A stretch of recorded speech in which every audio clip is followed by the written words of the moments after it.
No niin, nyt aletaan tekemään tutoriaa vaikka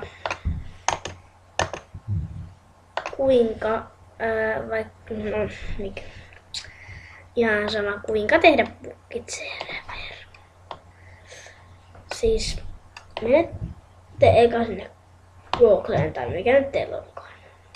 Sitten pyytätte sinne, saatte bookit.org. Sitten tää tulee mulla kestää. Sitten täältä, kun tässä lukee Get Craft Bookit, painatte sitä. Sitä tulee täältä. Näytte alaspäin. Niin. Tässä on tämä. Valitsette ton Suomi. Tuosta painatte siitä. Sitten teidän on pakko ottaa tämä tästä. Sitten kopioitte sen. No, sitten avaatte ton tosta. Sillä aikaa, kun toi lataa, niin avaatte muistion. Vaikka laitatte ton tonne, sitten tiedostot. Tallennan nimellä, vaikka... En mä halua sinne. Joo, mennään vaikka tonne etusivulle, mun on vähän pakko. Marttu! Sitten postataan nyt vaikka toi tosta nopeasti. Ihan niin kuin kuvaus on kesken, niin ei pysty näköjään poistamaan. Tänne nopeasti luodaan uusi kansio. Uusi kansio, vaikka oma test server. Oma test server. Noniin. Sitten ne tänne työpuudet. Oma test server. Tämä on pakko laittaa start.bat tallennukseen. Se on oikeesti ehdottomasti pakko. Sitten tässä lukee tää files. Heti sen jälkeen laitatte torchmerkin. Sitten laitatte X, vaikka 86. Minkä? Sitten uudestaan tollain. Sitten tuossa lukee toi JRE, laitatte siihen 7. Sitten mulla vaikka näyttää iso näyttää. Nämä pitää laittaa. Kaikki nämä. Ihan kaikki. Kuulitse mua? Joo. Ja sitten pitää, no niin, sitten onkohan se ladannut jotain netissä. Mutta on. Sitten mulla on tonne alas. Tosta. Sitten mulla on taas mennä sulkea tämän tästä. Mennä tonne oma tiedosto. Sitten tosta kopioitte tänne. Kopioin tästä kopioin. Sitten työpöydät. Oma test server. Sitten tuosta liitä. Sitten täällä on tällaiset. Niin sitten on pakko nimetä se uudelleen. Ihan tavallisesti pelkästään Craftbookitiksi. Ja tietenkin mä unohdin kommentoida, että ei ole vielä tullut 1.7.2 serveriä, on vain 1.6.4. Ja sitten ette avaa tuota Craftbookitia, avaatte tämän Start-kansen tästä. Määritelty epolko löytyy. Jos nyt tulee tolle, niin me takas tänne muokkaa. Niin katsotaan. Print Java Files. Niin nämä puuttuu tästä. Tietenkin. X86 oliko se? 86 sitten. Tohon noin. 7. Laitettiinko me tuohon JR7? Niin taidettiin muokata jotain muuta. Sitä ei muista.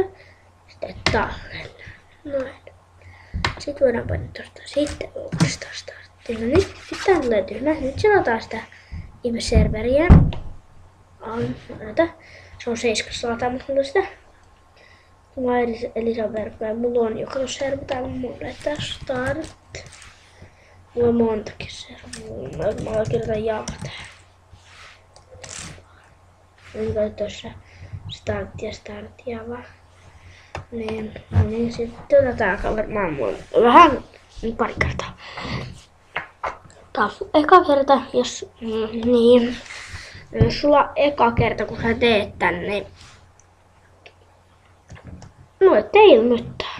Ja nyt on kuttuisella tytötype. Oot kertaa kattonutkin. Kato. Ei kautta merkkiäkin, pelkä stop. Sitten. Over net. No niin, odotetaan hetki. Jatka painamaan mitä tahansa näppäin. Mä painan enter. No niin, sitten teillä on kaikki nämä. Nyt plugin sivusta mennään. Mä voin näyttää nekin, pitää näin laitetaan. Menette tänne. Sitten vaikka yksi menette taaksepäin, mutta olette täällä plugin sivustella. Ja vielä yksi taaksepäin. Niin tässä. Sitten täällä lukee, kato vesimme. Get plugins. Jos teillä on Skype ja te haluatte multa Group Manager, eli sen missä pystyy asentamaan ne ovenerit tänne, pyytäkää, laittakaa kommentteihin sitten. Voitte esimerkiksi se PvP, True, Onks jotenkin hyvää siis? PvT Strict. Marttu äkkiä tän kun niin tosi vähän pisteitä vasta näin eikä pelaa. Niin toi mun kaveri pelaa tota. Battlefield, no mulla on 1.6.2 vaan täällä, mut ihan sama. Sitten painatte tosta esiin.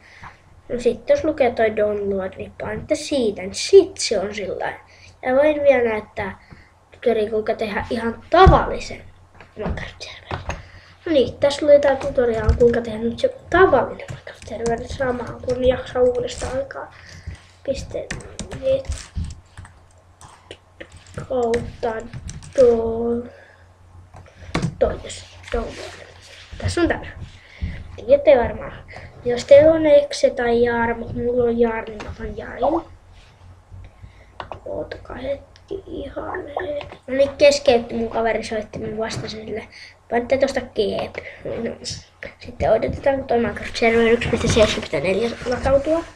Saa latautua tossa.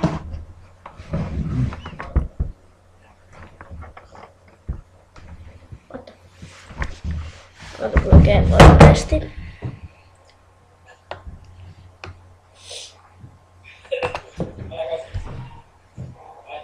Nyt se on latautunut tuonne tiedostoihin. Mennään tiedostoon. Laitat sun tiedostot. Tuon mä voin jo poistaa.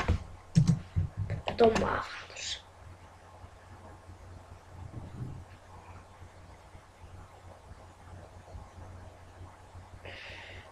Nyt tää tulee tällainen. Mä en tällaista halua, koska mä ihan käytän sitä Bucket Zero mieluummin. Mutta joo. Sitten portteja avaus vähän sillain mutkittaa. Niin. Mä käytän Hamashi-verkkoa ite noissa mun servuissa. Ja älkää ikinä painako stoppia. Eka kirjoitatte kautta save-al. Saving the word. Sitten vasta stop. Nyt voitte mennä. Joo, saattaisiko tää tutoriaali loppua tähän?